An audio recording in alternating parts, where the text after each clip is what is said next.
থেকে গেছে, ফেরার কোনো রাস্তা নাই, তাকে মাইরে আপনাকে সামলে আগাইতে হবে, কারণ পিছনে তো দেওয়াল, পিছাইতে পারবেন, এখন তাকে মাইরে তারপর সামনে যাইতে হবে।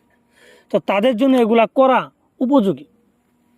কিন্তু অযথায় ফাইজলিমি মস্কারা করে যদি এগুলা করেন, তাহলে এগুলা কিন্তু আরো উল্টা আপনার উপরে ইফেক্ট হবে। তো ভিউয়ার্স, যারা অ্যাকচুয়ালি বিপদে পড়ে গেছেন তারাই এগুলা করবেন। আমি কথা বাড়াবো না, কিভাবে করবেন। এটা করার আগে আপনাকে উপাস থাকতে হবে বা রোজা রাখতে হবে সারাদিন থাকতে হবে। বৃহস্পতিবারের দিন সারাদিন রোজা রাখবেন।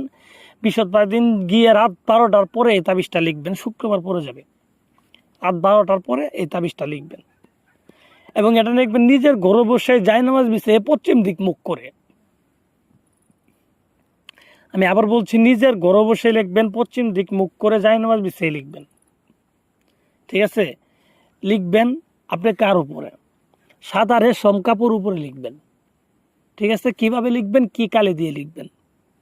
যখন লিখবেন মুখের ভিতরে আপনার একটা পয়সা রাখবেন, মুখের ভিতরে একটা পয়সা রাখি। ঠিক আছে?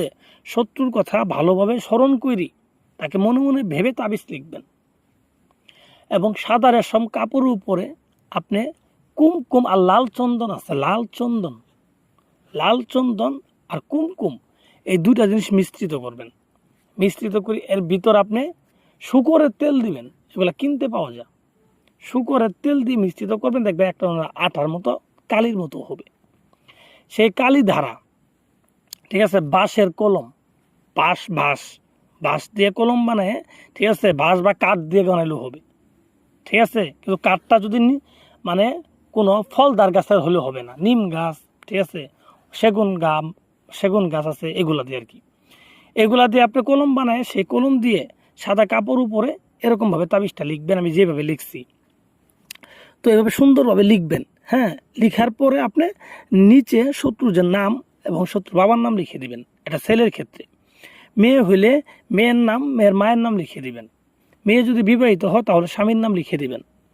এভাবে সুন্দর করে লিখে দিয়ে তাবিজের উপর আতর দিবেন, সুন্দর করে চতুর্দিকে আতর দিবেন। আগরবাতির ধোঁয়া দিবেন, যে আগরবাতি সামলা আছে, আগরবাতির ধোঁয়া দিবেন তাবিজের ভিতরে। তাহলে তাবিজটা জাগ্রত হয়ে গেল। হ্যাঁ, ধোঁয়া দেওয়ার পর তাবিজটাকে সুন্দর করে বলটায় তাবিজের ভিতরে সুগন্ধি তেল দিয়ে তাবিজটাকে মাখাবেন। মাখাই তাবিজটা নিয়ে শত্রুর বাড়ির দিক মুখ করে বাম হাত দিয়ে আপনি মোমের আলোতে তাবিজটা পুরাবেন। তো আপনি একবারে একটা তাবিজে পুরাবেন।